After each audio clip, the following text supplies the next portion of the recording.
This podcast is part of the Batman Universe Podcast Network, hosted by the BatmanUniverse.net. Check out everything related to Batman and the entire Bat family at the BatmanUniverse.net, including news and original content related to comics, movies, television, merchandise, video games, and more. Also, check out some of the other unique podcasts that TBU has to offer. Consider supporting this podcast by becoming a patron on Patreon.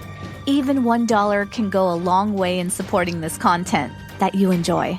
Look for a link over at thebatmanuniverse.net to offer your support now.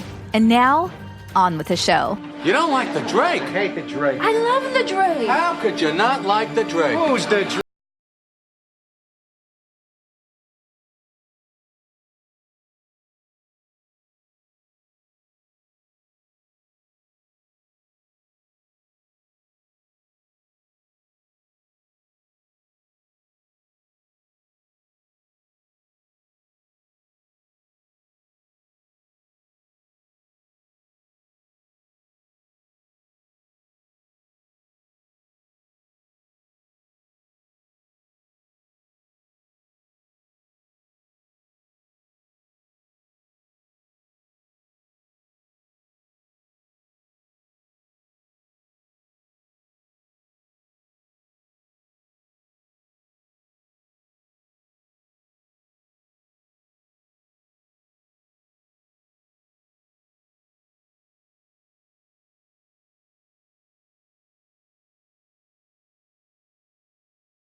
Everyone Loves the Drake Comic Podcast. I'm your host, Rob Myers, and welcome to episode 101. This podcast is brought to you by the BatmanUniverse.net, your home for all things Batman and Robin. And we are also part of the Batman Podcast Network at BatmanPodcastNetwork.com that's associated with Batman on Film. And between the two universes, you can get a whole plethora of Batman universe stuff. So check out the BatmanUniverse.net and the BatmanPodcastNetwork.com. And now I'm happy to say we have a t-shirt for the podcast. Thanks to our good buddy Justin Kowalski, who designed our new logo and banner, he created a t-shirt for us with my input. The best way to get this, you can go to our TeePublic page, Everyone Loves the Drake. It's kind of hard to search TeePublic sometimes, so probably the easiest way, if you would like one of our Fluidity Equals Robin t-shirts, it's the quote that we have been using fluidity from for almost a year now from Chuck Dixon. You can go to our Twitter page, and I have a pinned tweet for our TeePublic page. So if you'd like one of the t-shirts for Robin, Everyone Loves the Drake, the default color is black, but you can switch it to red that I purchased myself, and green or yellow or pink or whatever color you want. But it's so cool to finally have our own Robin, Everyone Loves the Drake comic podcast t-shirt. I am over the moon with this, and it turned out fantastic. So thank you, Justin. So check our TeePublic page out. And like I said, you can go to Twitter to the pinned post, and you can get to it that way a lot easier. You can get a hold of us in a few different ways at Facebook.com/EveryoneLovesTheDrake. We are on Twitter at ELTD Podcast. You can find us on Instagram, and you can email into the show at RobinELTDPodcast@yahoo.com. And we also have a YouTube page. Like I said, I'm your host, Rob, and the original intro of this episode got cut off and put on episode 93, which was the beginning of our Road to 100 series, and that was Donovan Morgan Grant's episode. So I have to record a brand new intro for this episode. I've got my good buddy Terence here, and when Terence and I recorded this a few months back, we only covered and discussed the Robin issues, Robin 23 and 24. And while I was editing this, I started going through some of the other issues that I had for the Underworld Unleashed. And I decided to put those in here with their synopsis and cover information with Azrael number 10 and Detective Comics 691 and 692. So Terence and I won't be discussing that on this, but I wanted to give a little bit more context to some of the other things that were going in the Underworld event. In the Batman book, I believe right around the 530s, he was dealing with Mr. Freeze, and he had been given some cryogenic freezing abilities to have from Neron. So he was one of the villains that was affected, kinda, sorta. I think during the episode, Terence and I were wondering what was going on in the Batman issue. So that is what was going on there. So let me just kick it back over to Terence and I that we recorded this originally. This was originally going to be episode 93. So I'll let Terence kick it over to tell you what we're going to be talking about right now. Rob, I need you to take me out of here. I need to go back to a simpler time when kids listened to boom boxes at lunch and check their beeper for messages. So, and ironically, we're going to hear Batman talk to somebody about being in love, and Batman knowing that Tim Drake loves this girl. So I think this is the first time in the Robin book that we will actually get to hear Tim Drake say the words, "I love her." And it's not to Stephanie Brown, it's to Ari. So we're going to go back to a simpler time, back to the 90s, to when this was a crossover, and we could talk about this crossover a little bit. The Underworld Unleashed. We'll be looking at issues 23 and 24 of the Robin title. So we're going to pause here really quick for some promo ads, and when we get back, we're going to go talk about a literal Killer Moth and the Boy Wonder. We'll be right back. Don't go anywhere. I don't know. Modern day comics just don't seem to have the magic the older ones did. I wish I could go back to those days.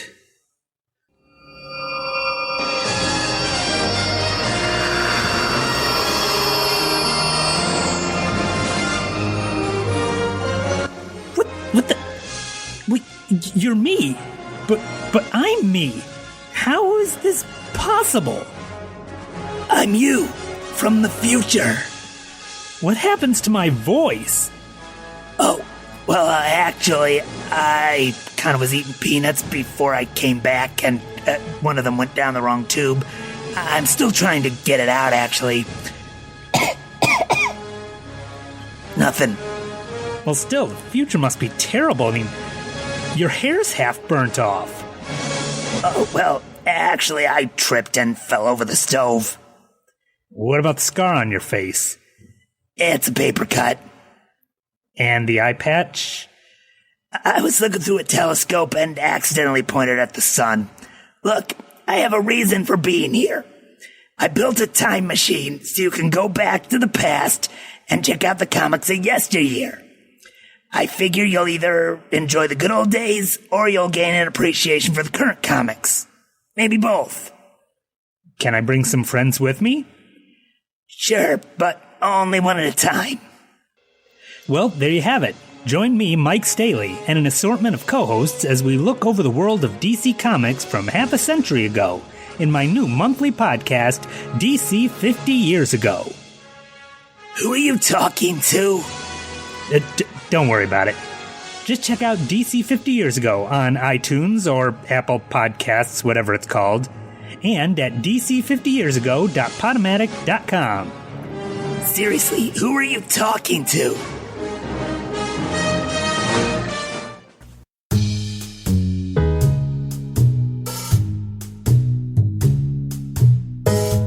Can I get a tall chai? And a large black coffee. And I suppose you're here with no agenda, as per usual? On the contrary, I'm here for comics. I think I can help all of you. Hello, I'm the caffeinated Clinton Robinson, and I host a podcast called Coffee and Comics. On this podcast, I summarize, review, and discuss comic book issues, stories, and related media, usually in the span of time it takes to have a cup of coffee. Sometimes I'm joined by a guest, and sometimes I'm flying solo. So pour the coffee, take a sip, and turn up the volume as you listen to the Coffee and Comics Podcast. Available on iTunes, Stitcher, and directly on coffeeandcomicspodcast.blogspot.com. And remember, this is where the comics are never too old and the coffee is never too cold.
All right, so there were a few promos there from some other podcasts to be able to check out. So, Robin, 23 and 24, Underworld Unleashed. So, I wanted to ask you, Terrence, in this time frame, and what are we looking at here? 1995, December is when these books came out. Were you reading the tie-ins to Underworld? And I have a confession, this is the only Underworld... I about said underwear. The only underwear I own. The only two Underworld books. That would be a serious confession. Yeah.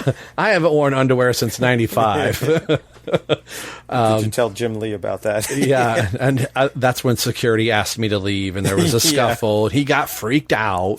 You asked him to sign a pair of boxers. He was like, this is my only pair. I bought this when Tim Drake first came out, and I haven't wore anything since. Underworld, the premise of Underworld, I thought was actually really pretty cool. But do you have any thoughts with Underworld as an event, or was this kind of out of your reach at this point? Hold on a second. I got to get in my 90s frame of mind. I'm going to crack open my Crystal Pepsi here, put on Van Halen right here, right now, playing in the background for it. I'll be drinking a little harder. I've got Surge right here. Oh, Surge, yeah. I used to drink a lot of Jolt Cola in the 90s, which fortunately is not on the market anymore.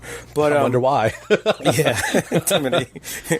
All the heart arrhythmias and all that stuff. That's the word I was looking for cause here. But yeah, so I was reading comics pretty hardcore at this time, and I was getting a lot of comic books. I was kind of into the Underworld Unleashed. I thought it was a cool idea, and it was kind of interesting because it was kind of an acknowledgement by DC Comics of like heaven and hell and the God and Neron and souls and stuff, which I hadn't seen in comics.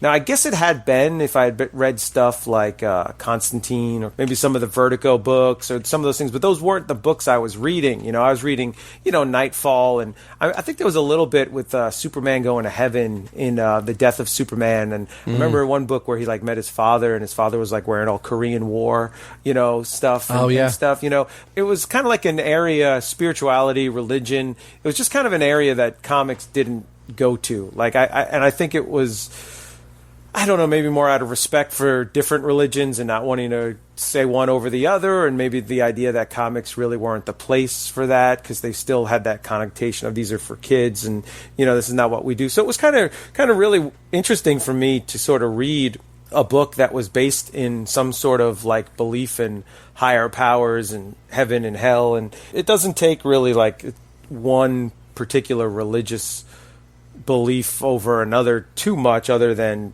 it believes in there's a heaven and hell. Yeah. So that was kind of interesting. But this was another example, much like we talked about with the Bloodlines, where DC was getting beat by a lot of newer books, the Image, I pulled up the sales chart. I'll talk about the sales chart in a little bit, but it's amazing all the different new comic book companies that were around at the time. Image Comics was repeatedly beating DC in sales.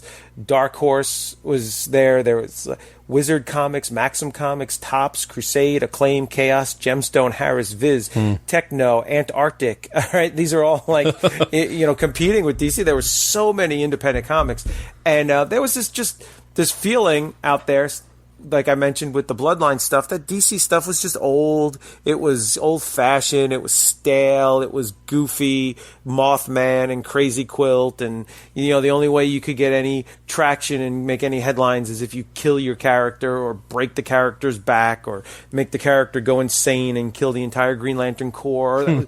These comics and these stories were just dull. And this was a way to kind of keep their characters, but beef them up, make them more Image comic style, make them more X-Men of the 90s style. And in fact, if you don't mind me reading this real quick, go for it. This is from Wikipedia, but it said writer Mark Waid, Mark Waid wrote the Underworld Unleashed miniseries that was the main books, and it was drawn by Howard Porter, who I said that like Porter. Yo, Howard Porter. Me and Howard are going down for a slice of pizza at Vito's. All right. I loved Howard Porter's art on the Ray, so I was very excited about that. And then he did the Justice League series with Grant Morrison a little bit later. But it said here, writer Mark Waid said in the afterword to the trade paperback reprint of the miniseries that his original concept was to beef up a bunch of the old lame DC supervillains, but then he decided that they were actually pretty cool as they they were, so he did not need to beef them up after all, at least not too much. And then here, Mark Waid, this is another quote, he said, Mark Waid was not impressed with the concept of his own work on Underworld Unleashed. His afterword to the trade paperback reprint of the miniseries, he said of the storyline, knuckle-headed, well-intended creators ashamed of corny old characters have been, for most of a decade, dragging half-forgotten heroes and villains kicking and screaming into their own little hardware store of creativity. They're haunted by a guilty fear that these ancient super-doers aren't cool enough for a generation of video game entranced readers. Said knucklehead creators fool themselves into thinking they're doing them a good turn by bludgeoning all the innocent charm and colorful individuality out of them. I tried that once, learned a lesson. So that was basically what Underworld Unleashed was all about. And I feel like a lot of these changes and a lot of these characters just slowly disappeared over time. And then by the time Jeff Johns was running the show in the early 2000s, and they had done some crises that reset the universe a couple times, it was kind of gone. And I think it was great because it let Jeff Johns and those creators come in and say, you know what we had originally is great. What those essence of those characters, those core of those characters from those early books are great. We just have to make them real characters, flesh them out, have them interact, and people will love them. And that's what we got from Jeff Johns' run, which is great. And same thing with like the Marvel universe, like even the cinematic universe. Like the best moments in the Marvel Cinematic Universe is when they go to the original core of the characters that were in the original books created by, Stan Lee and Steve Ditko and, all those early creators. So sometimes you have to see something like this to appreciate what you have. I do think it was interesting in the Underworld Unleashed, Superman is not really in it. His titles were doing a storyline where Superman was on trial in a galaxy far, far away. So he was off-world, and there's a lot of mention to him in the series, thinking that he was the key to something, but he's not there. But then it turned out to actually be Shazam, who they were talking about, not Superman. And this I thought was interesting. Not only did Neron offer villains new powers and a way to improve their life, he also offered heroes that too. He offers Batman the ability to bring Jason Todd back to life, which was a good thing that Batman passed, it said, because Jason Todd comes back to life anyway. Right. In that, and he offered Flash the ability to bring Barry Allen back to life. Flash was Wally West at the time, which again, good thing because Barry Allen did come back to life. And then offered Oracle the chance to have her legs back and be able to use her legs, which once again, all she had to do was wait for New 52 and got it back.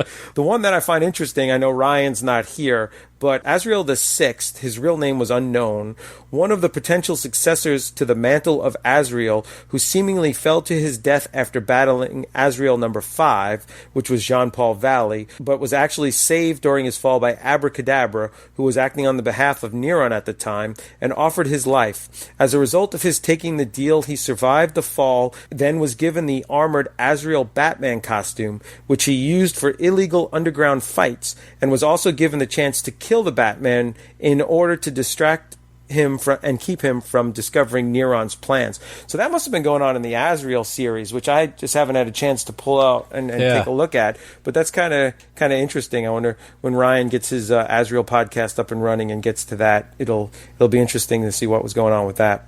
Yeah, definitely. I did not realize that. This was, and we'll talk about it getting into the book. Again, I think Chuck Dixon does a really good job of tying into the overall Underworld Unleashed and adds the villain for Tim to fight.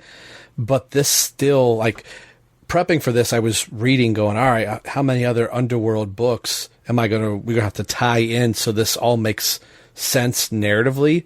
And this still, you could read from Robin 1 all the way to Robin 22 and 23, and it still tells the Tim Drake story that we've been currently covering on the podcast. It's just tying into the Underworld event. So if you're like, oh, I'm kind of curious about what the rest of Underworld was doing, you could go read that, but not get lost in the weeds of these two books going, man, this doesn't make sense. Like, Terence and Rob, you could have skipped these two books, and I might be playing my hand here. It was nice to read these two and go, wow, I did not feel lost.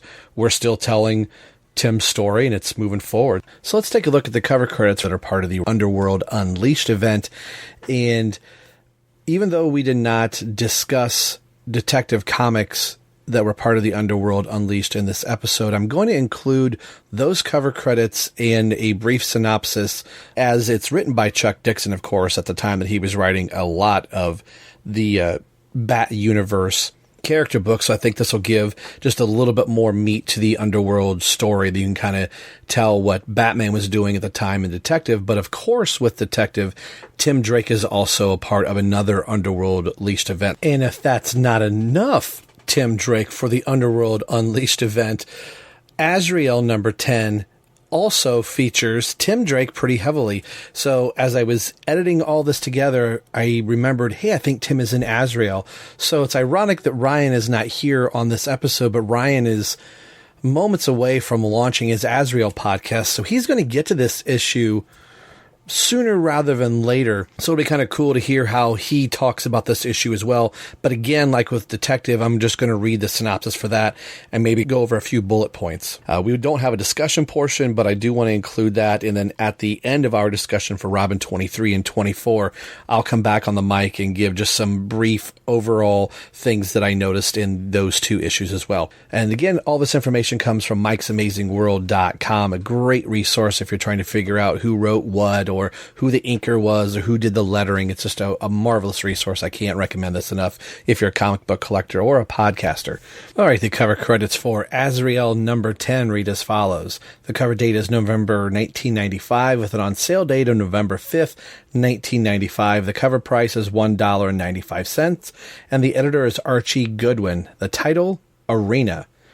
The writer is Dennis J. O'Neill. The penciler is Barry Kidston. The inker is James D. Pasco. The letter is Ken Brusniak, and the colorist is Demetrius Baskos. The cover credits go to Barry Kidston, and the inker is James D. Pasco. The cover credits for Robin 23 reads as follows. Cover date was December 1995 with an on sale date of October 3rd, 1995. The cover price is $1.95, and of course the editor was Dennis J. O'Neill. The title is Buggin'. The writer is Chuck Dixon. The penciler is Aaron Lopresti. Inker, Stan Woosh. The letterist, Timothy Harkins. And the colorist is Adrian Roy. Mike Wieringo, of course, does not draw this issue, but he does get the cover credits, and the inker on that is Terry Austin. On Robin 24, the cover date was January 1996 with an on sale date November 7th, 1995. Again, the price is $1.95, with Denny O'Neill being the editor. The title, Instincts and Violence. Writer again is Chuck Dixon. Aaron Lopresti is the penciler. Inker Stan Woosh. Letter Timothy Harkins. Colors is Adrian Roy, with again Mike Wieringo and Terry Austin providing the cover. In the cover credits for Detective Comics 691, the cover date is November 1995 with an on sale date of September 26, 1995 with a cover price $1.95. The editor is Scott Preston. Title, Will It Go Around in Circles? The writer is Chuck Dixon. The penciler is listed as Stuart Johnson, but we know that is Staz Johnson before he will eventually come over to the Robin series. The inker is Scott Hanna, and the letter is John Costanza. I don't know why I do that. Seinfeld, you know. The colorist is Gloria Vasquez, and the cover artist is Scott Mitchell. And the cover credits for Detective Comics 692. The cover date is December 1995 with an on sale date of October 24th, 1995. Again, the cover price is $1.95. The editor is Scott Preston. Title, Living Eyes. And all of the credits for the writer, penciler, inker, and colorist, etc. are the same from the previous issue, again with Scott McDaniel providing the cover credits. And now the combined synopsis for Azrael number 10, Robin 23, Robin 24, Detective Comics 691 and 692. And all of these synopses are going to come to us by way of the DCFandom.com Wikia page with a few enhancements by yours truly. DC Comics Underworld Unleashed. Azrael number 10, Arena. Tim Drake, Alfred Pennyworth, and Lady Shiva are in the audience at a karate tournament. Suddenly, a man in an Azbats costume starts challenging anybody. Robin steps in at some point. He is able to connect with the man and is able to leave Azbats out of the arena into the city streets of Gotham City, but falls to a cheap shot at the end. Thankfully, Tim has contacted Batman before he started to fight, and now Batman is there to save him. Batman defeats the man who is actually the false Azrael who fought Jean-Paul Valley not so long ago. Meanwhile, Jean-Paul Valley himself also arrives in Gotham City. Robin 23 and Robin 24. Neron strikes a bargain with Killer Moth, which transforms the criminal into a monstrous moth-like creature, allowing him to promptly escape Arkham Asylum. Meanwhile, Tim Drake is delighted to learn that his girlfriend Ariana is not leaving Gotham as he had feared. In fact, she's moving closer to him and now will be attending his school. Later, as Robin, he hears of Killer Moth's escape and pursues, soon finding himself as a prisoner of the monster. It looks very much as though Robin is going to be the feature on Charix's menu, as Sheriff Smith and his crew are not able to hold the monster back from his feed. Batman is on the way, but the bug is captured by a mysterious newcomer before he can arrive on the scene. Back at school the next day, Tim is approached by Carl Rainick, who believes they should solve the school's problem by carrying guns. Detective Comics. Spellbinder and his girlfriend, Faye Moffat, set a trap for Batman and Robin. The duo managed to overcome the illusion prepared by Spellbinder and capture all the henchmen, but Billings and Moffat escape. Later, Bruce was dissed at the golf course by J. Devlin Davenport. That night, Batman and Robin went out on patrol to search for Spellbinder. He was staying at the Excelsior Motel. When he turned on the TV, Neron spoke through the TV and offered the chance to create real illusions without tricks in exchange for his soul. Billings rejected the offer, but Faye drew a gun and shot Billings dead.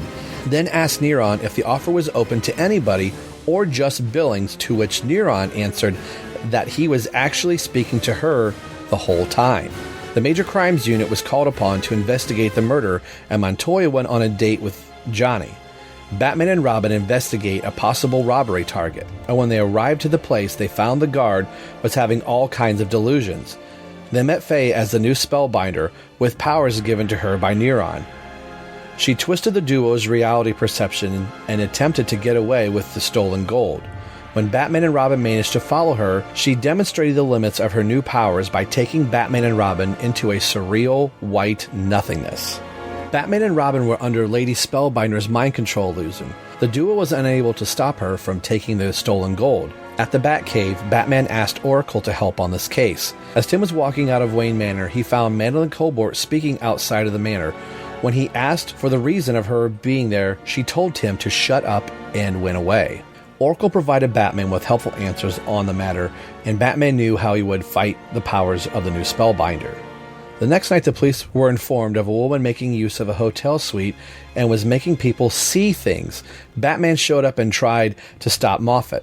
This time, Batman was equipped with a camera to the cowl and cybernetic exoskeleton attached to his extremities. The camera sends the visual to a visor that Robin was wearing in the Batcave to see the place without being affected by Spellbinder's illusions, and the cybernetic exoskeleton was controlled by Robin's movements. This way, Batman makes sure the illusions won't help the Spellbinder get away. She decided to step out the window to a narrow outcropping. Batman trusted Robin, and they managed to bring the Spellbinder to the police. Though she was blindfolded and handcuffed, Lady Spellbinder is still a threatening menace. Robin 23 front cover here. The covers for these are really, really trippy. It's two Micro Ringo covers here for 23 and 24, but he is not the artist on this book. It is Aaron LePriest, if I'm saying that right. Like I said, it's Ringo's front cover here, but I remember picking this up off of the shelf going, I don't know what's going on. Like, I didn't know, like, is there a moth? I couldn't think of Killer Moth at the time when I bought this book, but I'm like, oh, is this a spider? Is this an ant? Didn't know what the hand was that was out here first, and later, you know, spoilers, we find out it's Killer Moth. But what a cool, creepy cover. Like, looks like there's blood coming down off of the hand here, and looks like Robin's about ready to become lunch. So I thought this was a cool cover to 23. What do you think about the cover here? Yeah, cover's awesome, and I want to echo what you said. You could not know a thing about Underworld Unleashed, not care about it, not read any more of it, and you can read these two issues no problem without any thoughts other than just, gee, I wonder who was that guy who gave Killer Moth an upgrade. But other than that, yeah, you don't need to know anything about Underworld Unleashed. I love this cover. The cover, it looks like a classic horror movie. I love how the Robin logo's kind of like it almost looks like it's falling down. They do that again in 24 as well with the Underworld Unleashed banner, which really kind of puts it in its time and place in DC Comics continuity. And it looks like something you'd see from like a good old-fashioned like 1950s B or C horror movie, Attack of the 50-Foot Woman or something. And what's cool is it is actually pretty accurate to what happens in the book and on the last page of the book. It's not one of these things that, yeah, it's a cool cover, but when did that happen in the book? I don't recall that. So right. I always like that when the cover is a payoff in the book. Yeah, just open it up to the first couple pages here. You get the up-close shot of Killer Moth with his gun, and it says, "Do as I say," or "Face the wrath of," and, he says, "Stop laughing or I'll kill all of you," where you have all of the rogues gallery of Catwoman, Riddler, Joker, Scarecrow, Killer Croc, Penguin, Poison Ivy, Two-Face, and then you also have Batman and Robin, Commissioner Gordon, and Nightwing all making fun of Killer Moth here. So that's really cool to see. He's in this dream state, and then you realize that he's in Arkham, and then Neron ends up coming in and gives him the speech of, "Hey, I can do more for you." This whole Killer Moth asks, like, "Is it going to hurt?" Well, you'll forget the pain after a while, so that whole series of panels is really kind of eerie and ominous, where he's all hidden in shadows in his cell at Arkham. But I like the way that Dixon starts this out of like, "Oh, wow, I didn't realize that everybody was here." And it also plays into the character where, like, Killer Moth is just this crazy character that nobody ever takes seriously, but it was always a character that I don't know what it was. I had a soft spot for Killer Moth, as crazy and goofy as his costume looked. It was just weird enough that I dug it. And one of the first Batman Lego video games that had come out, my wife loved playing as Killer Moth, and she thought it was even funnier if you let Killer Moth just sit there for a while. He would find a light source and then want to fly to it. She always thought that was pretty funny. Did you have any reservations about Killer Moth, or were you like, this is the dumbest villain that Batman has ever created, or that they've ever created? I don't really recall. I think I was just kind of like, oh, yeah, he's just another one. There's just so many. I do like the artwork, though. The artwork is really good. It almost is a little bit like Kelly Jones. But you got to be one sad sack if you're having a dream that involves Catwoman and Poison Ivy, and what they're doing in it is pointing at you and laughing. Like that's pretty low. And I do want to say, are you reading the floppy, or you got this in a trade paperback? I'm reading it in the floppy, single issue. If any of our readers are out there and you do not have this in the floppy, I'm not sure what this is collected in trade paperback, but it can't be that much in back issues or on eBay. If you like 90s nostalgia, this is a great floppy to get for the ads. I mean, oh my gosh, yeah. We just passed an ad right on the cover for these like jeans, for Levi's jeans, relaxed fit. They are so 90s jeans. It's not even funny, which is sad because this is like still the jeans I wear today. So yeah, but I get made fun of all the time for having jeans that look like they're from the 90s. But yeah, we'll have to point out some more of the ads as they go, and then of course we've got the guy who takes over for Satan, who's got a mullet, Neron, who he always reminded me a little bit of, if you've seen Superman 4, The Quest for Peace, that guy who he fights, I forget what his name is. Nuclear Man. Nuclear Man, yeah, that's it. Yeah, that's a good pull right off the top of your head. The Nuclear Man, he's got the same kind of general look as the Nuclear Man, yeah. Looking at another ad here, Monogram doing some cars here, and there's just a bonus limited edition Batman comic book. I don't know why I didn't get these cars just so I could get this Batman comic book. It looks like it was the 1967, probably reprinted. It says also available in September 1967, so it's probably the reprint for that book that you got with these cars at the time. Yeah, it says it's specially marked Monogram models kit. Oh, now in specially marked mono. Huh. I'm seeing one of them going for $9.66 plus $8.96 shipping from Canada on eBay, but that's the only one I see for sale. I don't even see one. Oh, here's one, $2.99. Okay, plus $4.24 shipping. Yeah. So if you still want it, you can still get it pretty reasonably. But yeah, that's kind of a cool book. Yeah. Yeah, I don't care about the car. I just want the book. Yeah. I give it to my nephew. Like we were talking about the story continuing from the not the Bloodlines, but the previous Robin book, which I think would have been 22, the Ninja Camp story. This is when Tim gets that phone call that Ari's leaving and they're packing up her stuff. So this is where Tim is out on patrol as Robin and is stopping his patrol to go check on Ari. And he makes a mention here in the book. He says, I haven't tracked her down. I'm staying out of sight, spying on her like some lovesick dweeb out here hiding behind the mask, which I thought Dixon did a really good job of writing that inner monologue for Tim of, yeah, he knows this is kind of creepy, but he's really going to miss this girl. So while on patrol, he ends up stopping to go watch his girlfriend pack all of her stuff in the moving van, and Batman ends up coming behind him. And this is where I was talking about where Batman says, you'll miss her. And he says, I already miss her. I know we're both kids, okay, and I know it's way too early but to be serious, but I guess I love her. So that was the first acknowledgement that we knew that they were boyfriend and girlfriend, but where Tim is saying this for the first time. And it does feel, again, we keep referring it back to Peter Parker, but this is like his Mary Jane in the book. And I thought that Dixon writes this really well, and we get the surprise that she's not going to have to move because somebody magically was able to help the Drzinskos to be able to save their store, and they're going to go to, Ari's going to go to school where Tim is going to school, so to not have to leave. So what do you think about this section between Ari and Tim getting the chance to stay together, and then what that could potentially do for Tim?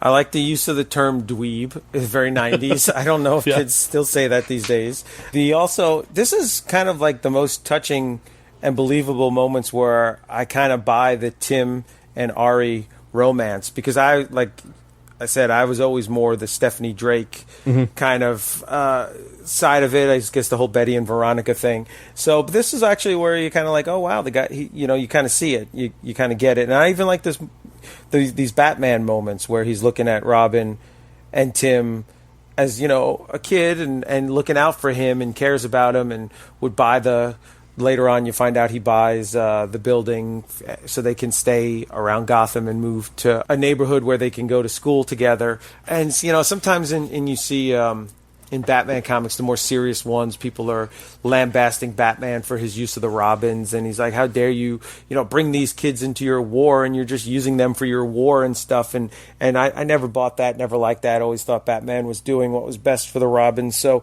moments like this is kind of evidence against that kind of stuff, those naysayers. So yeah, I really like this. And again, it's just setting up more for when Stephanie Brown comes in, more the thing here. And then when we turn the page and go to Arkham, I'll let you describe it, but the page that has the ads, it's a Mallrats ad with those Magic Eye books from the 90s. I mean, it can't get more 90s. And then on the other side is for the Spawn video game, which I always thought it was weird when you'd see like a character from a different company in the DC books, but I'll let you take it away for our little trip to Arkham Asylum. Real quick, I love Mallrats. That's the first place where I knew who Ben Affleck was. Like, oh, it's the guy from Fashionable Mail. Did you catch the reference to it in Captain Marvel right away? Yes, I did. I didn't catch it till I came home and then saw it. I was like, oh, that was his line, and the script and everything. But yeah, that was so cool. That was just so awesome. Yeah.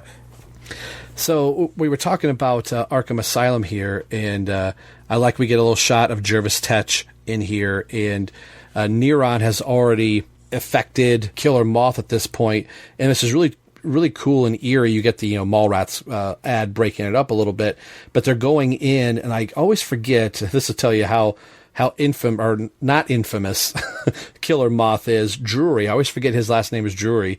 They go in to go check on Drury, who is AKA the Killer Moth, and they walk in the room, they can't find him, and here he is wrapped up in a cocoon, and there's like goo dripping out of here, and it's really kind of gross looking. And what I really appreciated that Dixon did here, that I think in the hands of another writer, these two orderlies would have been like, gee, I don't know what this is. And bam, they get eaten alive out of here.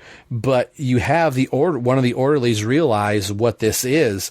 One of them ends up saying, I think we need to get somebody that, understands bugs. Like, they're not idiots. And I never really liked it when they write the orderlies or the people in Arkham Asylum as idiots, when you have all of these crazy maniacal villains in there, and the orderlies are the first ones to die because they really don't know the people. Like, you would want to hire the most qualified people you possibly could in Arkham Asylum, because you're dealing with the Joker and the Riddler and Catwoman and all these crazy people, and you're going to put just, some red shirts in Arkham Asylum. Maybe I'm reading too much into Dixon's writing here, but I like that he didn't make them inept. Like, they're just incapable, and they're cannon fodder, which I think they become cannon fodder later on. Then, like we were talking about also, that this is where Tim learns from Alfred, who ends up saving the Drzinskos, and it's actually Alfred that ends up suggesting to Bruce, hey, you probably should do this, not only because they're a hardworking family, but because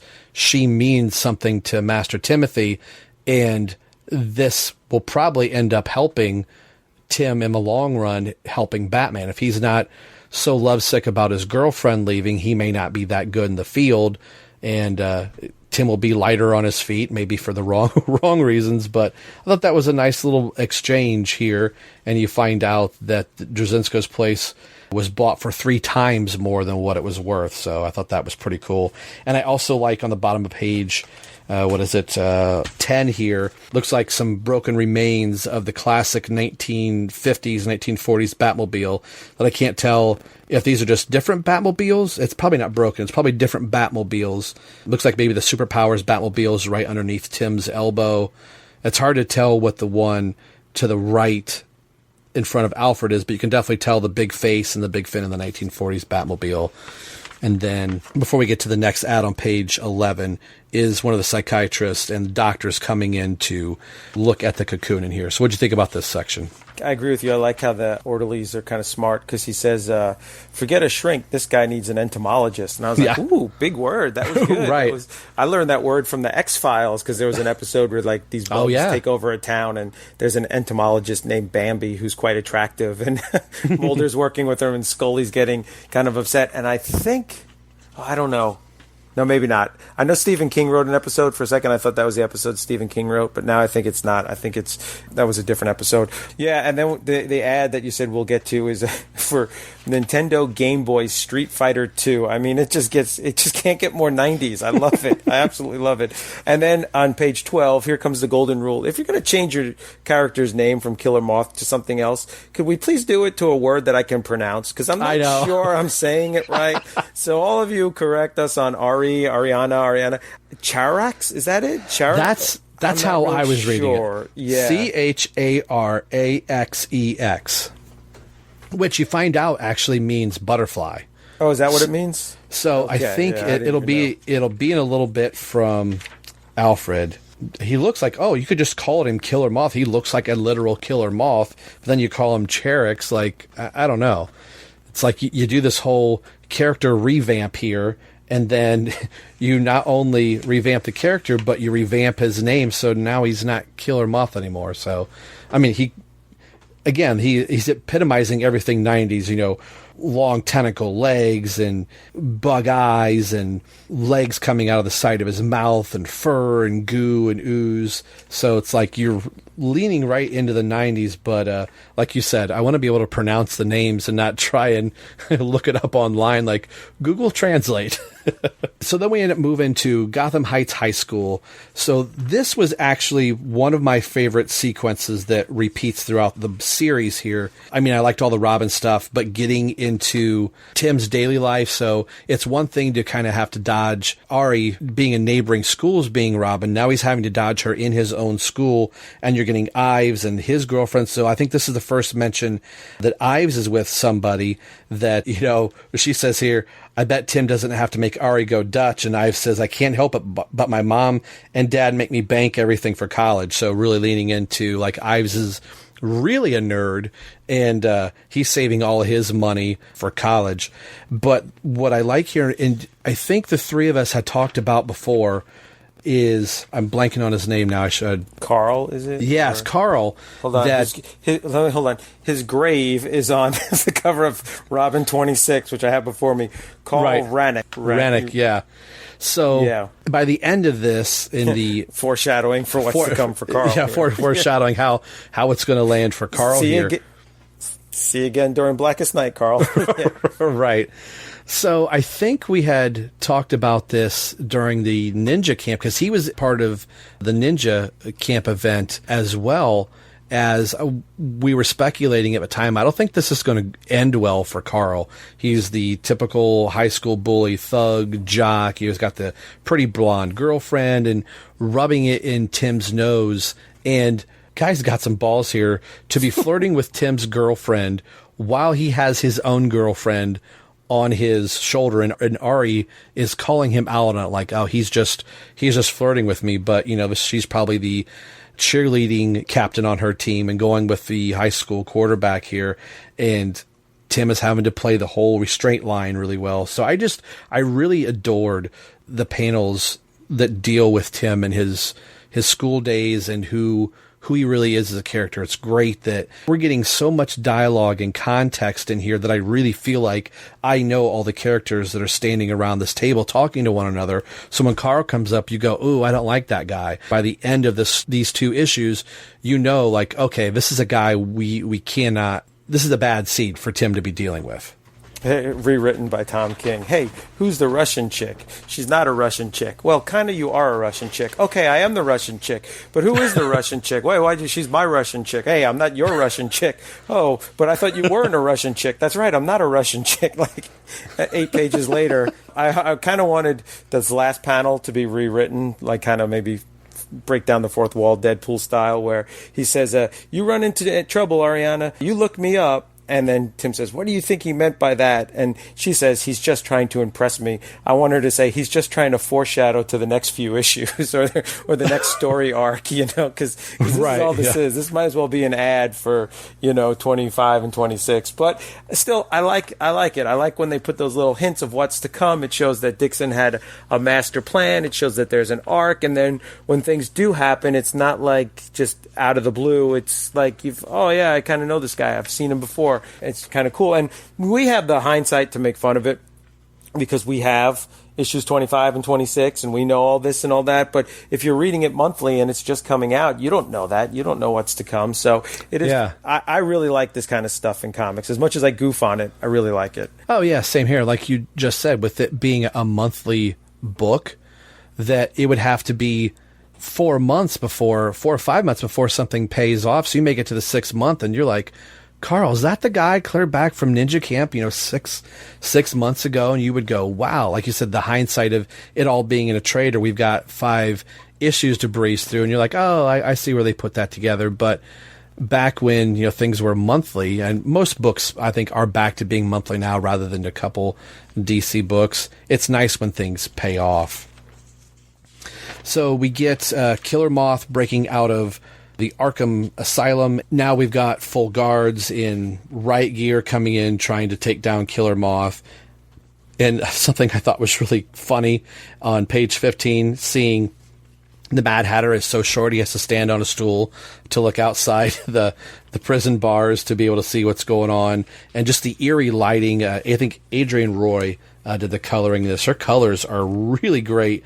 I love the texture on this paper. I didn't like when DC recently went back to more of the newsprint. It's got that old feel, but man, the colors just pop off of here, and just the lights and the darks. Seeing that Killer Moth, or now Charix rather, has taken out those same orderlies now and the doctor, and has done just a little bit more probably to them than what maybe your imagination can go with. Being in the Batcave with Robin, and it was good to see Harold in here just for a couple little panels. He's usually tinkering with something. We see his rear end sticking out of the Bat computer on page 17. This really feels like Tom Grummett to me on pages 17 and 19, especially the panel on 17 where Robin says, geez, a breakout at Arkham. And I half wondered what was going on with Batman in the Batman book at this time, because it makes mention that Alfred has tried to radio Bruce, and you could tell that the vehicle is out there, but he's not in the car at the moment. So I'd half wonder if Batman is going through his Underworld event obviously at the same time. So I bet if we read those two together, it would make a little more sense what Batman is doing, but it's not said later on. We get an appearance of Shotgun Smith again, which is really cool to see. They're taking on Charax in the forest. Robin ends up showing up and saves Shotgun Smith by running into Charax, but it does not end well for Robin, because by the time that he lands on the ground before Shotgun Smith can tell him to run, Robin is knocked out, at first I thought he was infected. It was going to start turning into something, but I believe he's just knocked out, incapacitated, and he winds up in his own cocoon, strapped at what I would assume is like the top of a church or something like that. It says, "I don't know what it was that brought me here. I don't know where I am, but I know one thing for sure. It's coming back soon," which I thought was really a little ominous to end on. And the outside cover for this issue is the Tiger game, Battle Your Brains Out. It's for Batman Forever. I never had this game, but I remember having other Tiger type games of a side-scrolling game here. So good old Batman Forever. So what'd you think about the conclusion of Robin 23? Yeah, if they need to change his name from Shotgun Smith to like Automatic Rifle Smith, because that is not a shotgun he has. It's no, not at all. Like something Rambo walks into a Southeast Asian village with. But it's pretty good. Except I can see, I thought the artwork was really good, but you can see where this new character Charax, or whatever his name is it's very one dimensional. You could see why it's not going to work for like long term. It's just a monster. That's all it is. Like we already have Man-Bat. Man-Bat's actually got a lot of psychological issues if he takes the serum and whatnot. So it's kind of cool, and it's a cool horror story. And the ending, I remember the ending when I read it as a kid. Although I wasn't that young when this came out, so I was probably 20, 21, which now seems like a kid to me. But I remember feeling like this was a really different tone for a Robin issue. Like it was just like I don't even know how to describe it, but just like really more very horror, like goopy, kind of like gross, kind of like, oh man, he's in this cocoon hanging from a thing. It wasn't in a bad way. It was just a very different tone. Like we'd seen Robin in traps before. We've seen Robin left. Oh no, will he survive? He's in a truck that's being, buried in concrete, and all these things. But this was just like to an all new goopy kind of level. But I did want to mention before we move on to issue 24, luckily now with where we are in time, we have sales figures for these books. So do you want to take a guess where Robin came in on the sales chart for? Now here's where it's a little tricky though. This was at this time Marvel was using a different distributor than DC. This chart does not include Marvel books. It only includes DC, Image, Dark Horse, Wizard, Maxim, Topps, Crusades, Acclaim. So where do you think this issue kind of fell? I would want to go, he's in the top 10. I'll play it cool and I'll say top 30. We are at 25. Like this issue came in 25th. Oh, okay. Let me see here. Oh, I'm in the wrong month here. Hold on a second. And oddly enough, the next issue that we'll talk about, issue 24, also came in 25th for that month. Azrael, sorry, Ryan, came in 26th. So it's like, hey, we beat Azrael by one. Just to give you a little kind of funny memory lane here. This is for the month of November 1995, because remember the cover date is usually like 2 months ahead. The number one issue, Spawn, number 39. Number two issue, Spawn, number 38. Batman came in number 3 with issue 526. X-Files from Topps Comic came in number 4, which is amazing. Topps Comic. Superman, number 108, came in 5th. Action Comics 717.6, Superman the Man of Steel 52, Adventures of Superman 531 were 7 and 8. The Superman titles were always like clumped together. Number 9, I don't know this book, Wet Works. Are you familiar with that from Image? No. And then rounding off the top 10, Green Lantern Silver Surfer from DC Comics came in 10th. There's a whole bunch in the top 25 of Star Wars books that were published by Dark Horse, which is kind of interesting to think of that with the Marvel now and everything. But it's kind of funny. Pretty soon the publishing and distributing companies merge, so they'll have like combined sales charts for Marvel and DC. But it's kind of funny to see where Robin was pulling its weight. I mean, 25 is pretty respectable, Yeah. Especially when you look at what was going on with so many of these independent books out there. Yeah.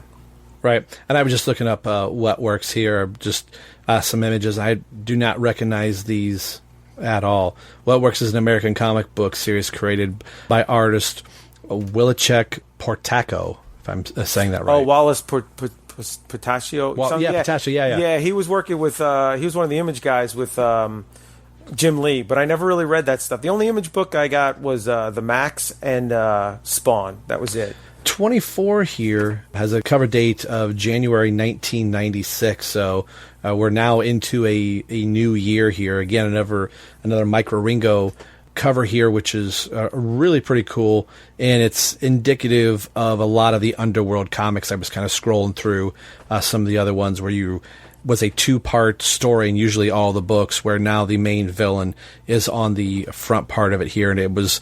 Ironically, like you said, it was a villain that everybody knew, but it was a D or a Z-lister villain that was given a little bit of new life here. But, you couldn't have I wouldn't have been able to know that this was Killer Moth early on. But I dig the cover.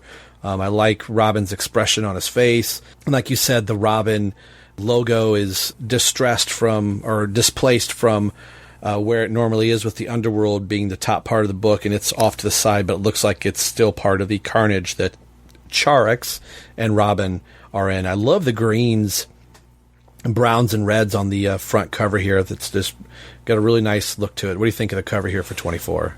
Yeah, I'm a little underwhelmed, or maybe just whelmed. It's not bad. I don't have complaints. And the color scheme is really cool with the greens and the browns, but it's just it's kind of forgettable. It's not one of the classic Robin covers for me. If I wanted a poster in my room, this would not be a poster material. It's a little too much of the moth, which looks a lot different on the cover than inside. Which I guess there's probably going to be a lot of inconsistencies with the new creature thing. Yeah, I mean, even this new Killer Moth Charex is kind of it's not iconic. It's kind of forgettable too. You're like, oh yeah, I didn't.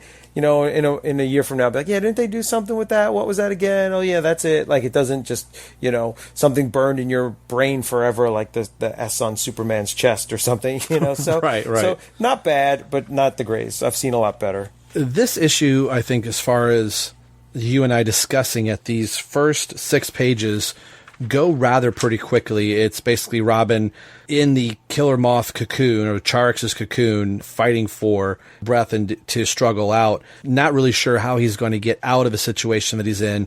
Alfred ends up radioing Robin, so they're trying to figure out, like, where's Batman? Is he going to be able to get on the way? Can he hold out for a while?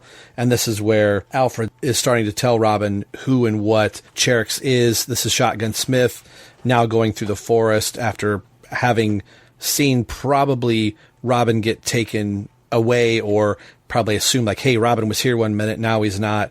So they're hunting down the creature, and Robin trying to free himself. And we get the first appearance, and I just had his name, of Lockup from the Underworld event, of not really knowing who Lockup was.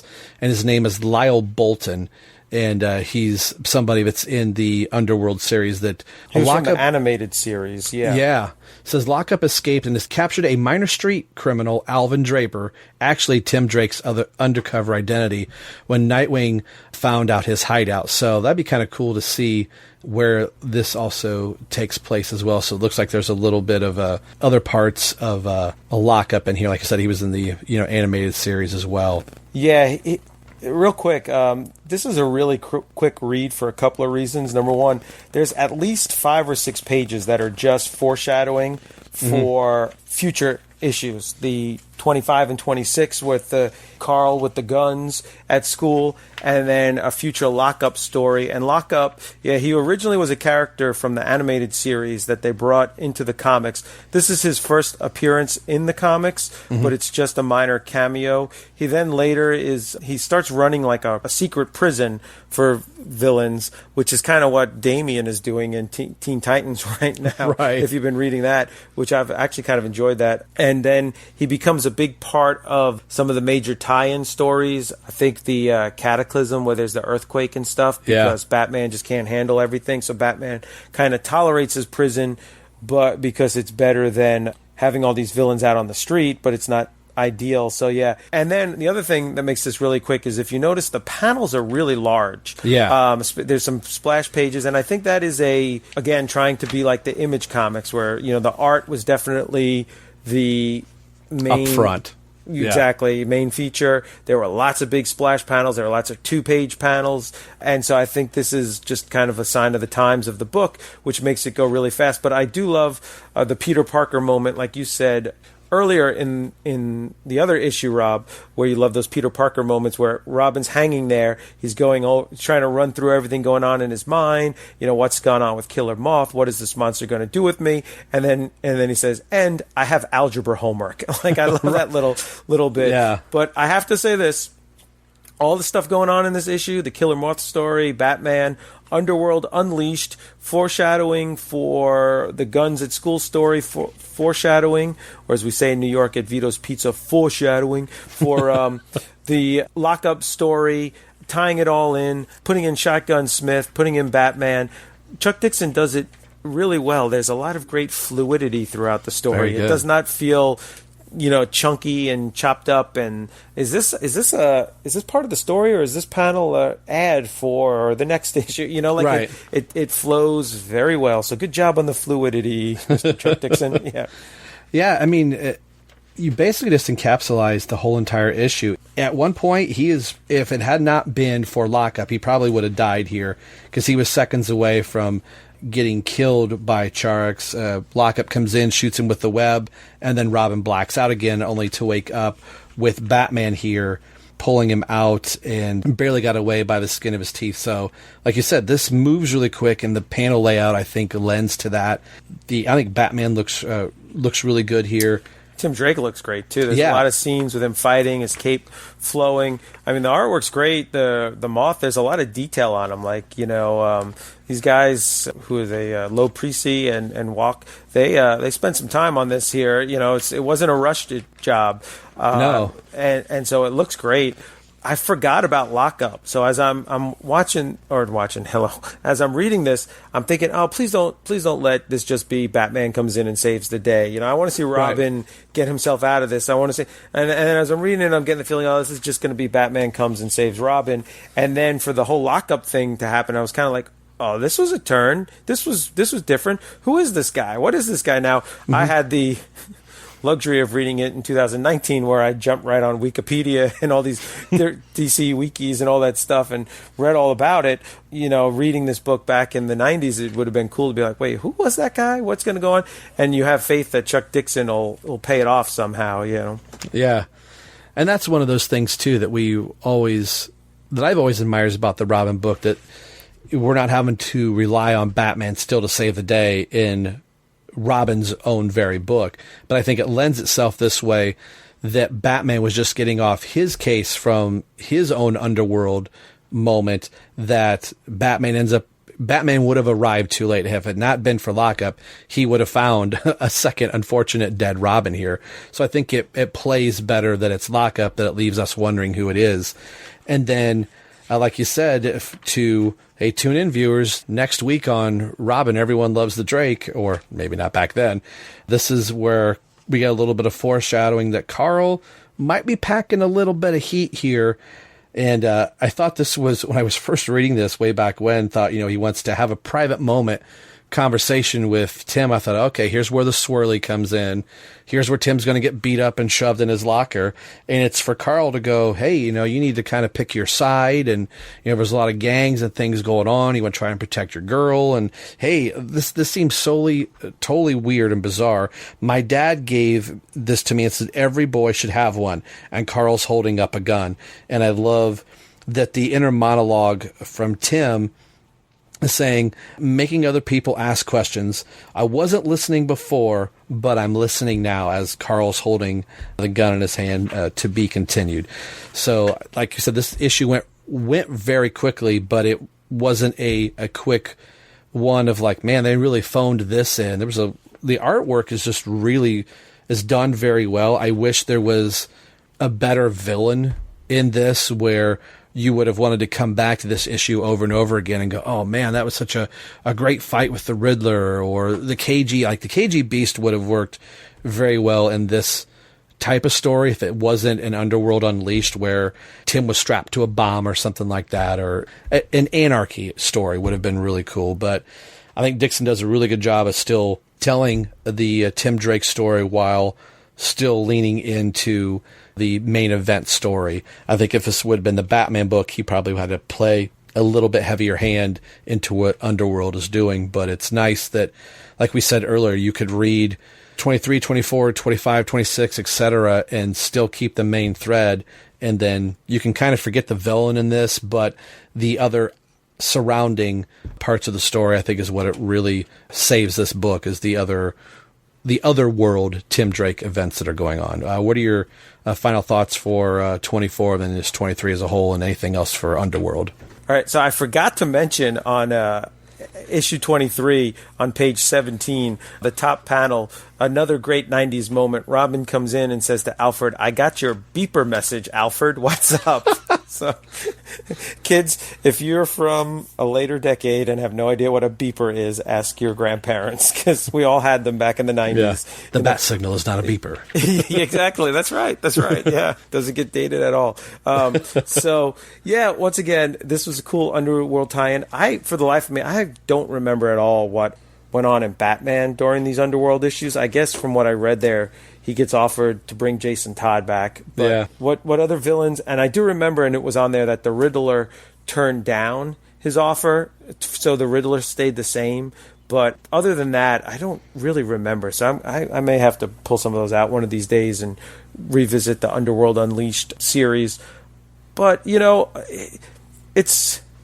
it's a little forgettable. I hate to say that, but it's a little forgettable. Like, if we were like, sitting in a bar, drinking a beer, talking about our favorite, issues of Robin and our favorite Tim Drake moments, I don't think the Underworld Unleashed tie-in and the Charax transformation of Killer Moth would come up. But yet, if we were talking about our, least favorite moments and the things we hated the most and what we didn't like, I don't think this would come up either. It would just be kind of like, oh yeah, that's right. What happened in that again?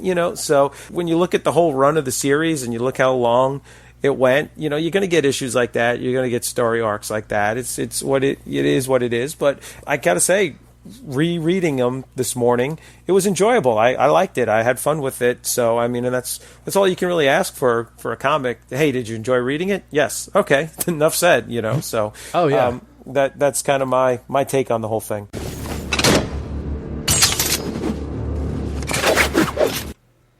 Okay, a couple quick little things for Azrael 10. Again, I'm not going to go through discussing it. I just wanted to point some things out here. I had the chance to meet Barry Kitson back in 2018. I got him to sign a bunch of books, and this was one of them. I just loved this cover with Azbats in the background and Tim Drake, Robin, Batman, and Lady Shiva on the front cover. This is one of those things that sometimes Terence and Ryan and I talk about, that some books get put in a event just for the sake of being put into an event, like, hey, here's the event book, you need to buy it. This really does not have anything to do with the Underworld event that is going on. It is basically just a fight club and somebody else masquerading as Azrael at the time, as Azbats, while the real Azrael, Jean-Paul Valley, is trying to find his way and find out who he is and the kind of hero he is eventually going to be.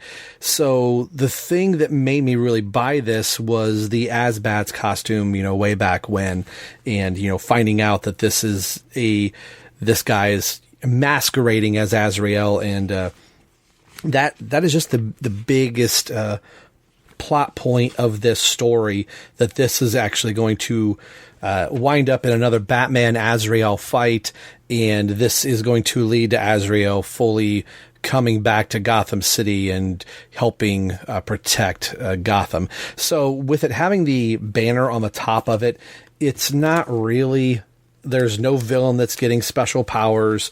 It's a guy in Azbats costume that's going through a cage fight. So that'll be something to go through listening to Ryan's Azrael podcast to see where this all stems from. So getting it to, I just threw it in here because Tim does appear in 4 of the main Bat titles, being Batman dealing with Mr. Freeze, the Detective Comics, dealing with that, which I'm going to talk about in just a second, and then in his own book. So Tim got a little bit of mileage, and Tim actually plays a big part, at least in the story, of fighting this other guy in the Asbats costume. So really quick, let's just go over to the 2 detective issues real quick, and I'll give just some quick thoughts here on those 2 issues. I think one of the bigger takeaways from this, again, with Chuck Dixon writing a lot of these books in Detective and Batman and Catwoman and Green Arrow and Birds of Prey, that he's putting a lot of different characters and a lot of different plot points and stories that not only cross over from book to book, but just inside the issues themselves. Devlin, if you remember when Bruce had finally come back after Nightfall through Troika, and his neighbor Devlin was shooting golf balls across Wayne Manor. Bruce is now golfing with that individual. And there's a funny little sequence in here, which I think is pretty cool. And the appearance of Lady Spellbinder, but I think the other reason why I decided to put the synopsis in here as well is because Tim Drake actually plays a bigger role in the final battle with Lady Spellbinder towards the very end. It's actually from the technology that Oracle helps Bruce use with the exoskeleton suit.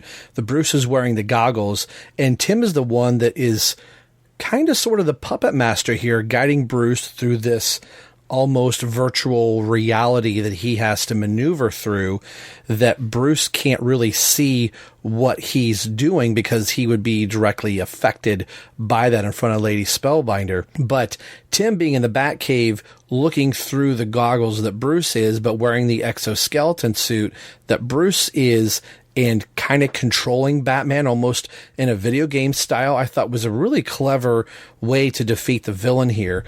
So those were just a couple quick things I wanted to point out from the 2 issues that had Tim, that Tim was a big plot point story for Chuck Dixon and Denny O'Neil in both stories. Now, again, the Azrael story, to have the Underworld banner across the top of it, I think was just to tie it in for the sake of tying it in.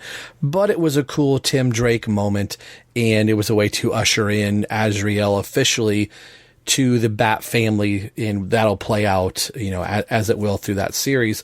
But that Dixon was also got a chance to write another Underworld story where Tim Drake was the main feature. So I just wanted to bring up those couple little things that involved Tim Drake in, 2 other books that was under the bigger umbrella. And Tim even has an appearance in the Batman title as well. So 4 titles with Tim Drake during an event where Tim was the primary focus was actually pretty cool. So let's get back to the end of this episode. What we have coming up on the podcast next is a Robin Green Arrow, call it crossover. Robin appears in Green Arrow 105 and then 25 and 26, so we will get to see what ends up happening to Carl, and we've kind of already played that a little bit. So that'll be your homework assignment for the next episode. Are you trying to tell us that Oliver Queen is going to be in the issues of Robin? No, I'm not. Oliver Queen is nowhere. It's somebody else. What? I thought he was the Arrow. That's what the WB told me. So yeah, this is a different Green Arrow, and I had forgotten that it's also written by Chuck Dixon as well. So I remember really liking the Green Arrow comics back then, and at the time I knew who Oliver Queen was, but that wasn't who Green Arrow was when I was reading Green Arrow. So that'll be fun to revisit the Green Arrow title, and then to see Green Arrow wind up in the Robin title as well. It's Connor Hawke, right? That's Connor it. Hawke, Because yep. I always get confused because Connor Kent is Superboy, and then I was like, Connor, but top 10 baby names from 1995 Connor. But right. Tell me he wouldn't fit in excellent right now with Wonder Comics and what's going on in Young Justice.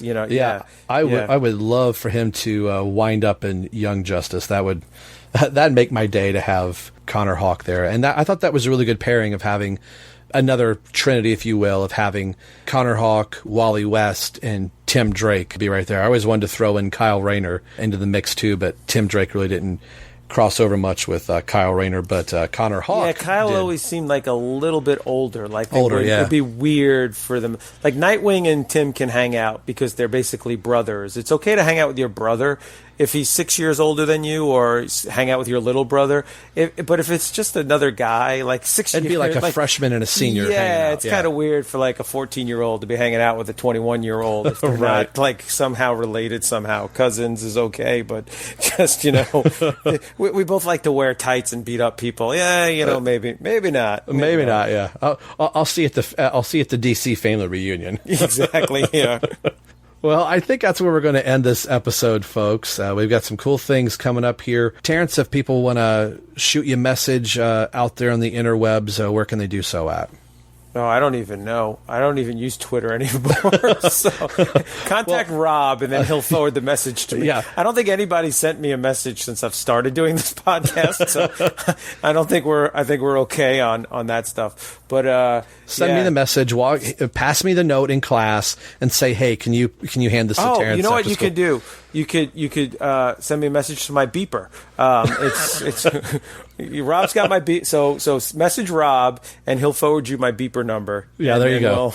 I'll find a payphone and use my calling card. And if it's real important, what 3 numbers are you supposed to put in the beeper? Yeah, was it 911? 911, right? yeah. So on that 90s nostalgia, on the behalf of Terrence, this is Rob. You've been listening to the Batman universe, and more importantly, you've been listening to Robin, Everyone Loves the Drake. We'll see you guys on the next episode. Take care.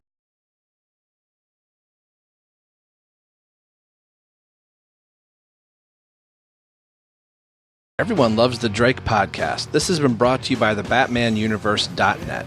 Tim Drake, Robin, and all Batman-related characters are under copyright of DC Comics. This podcast is solely for entertainment purposes, so no infringement is intended by this show. This show is not a good revenue stream. Actually, there's not a stream at all. All music and sound clips are under copyright by their respected copyright holders. So there should be no need to send the Penguins lawyers after us for ill-gotten gains because there are none. You can get a hold of the show a few different ways. We are on Twitter at ELTD Podcast. You can also email in at robineltdpodcast@yahoo.com. Our Facebook page can be found at www.facebook.com/everyonelovesthedrake. And as always, you can message directly over at the BatmanUniverse.net. So email, tweet, or message us. We'd love to hear from you, and we'll read your comments or responses on the show. The show you're listening to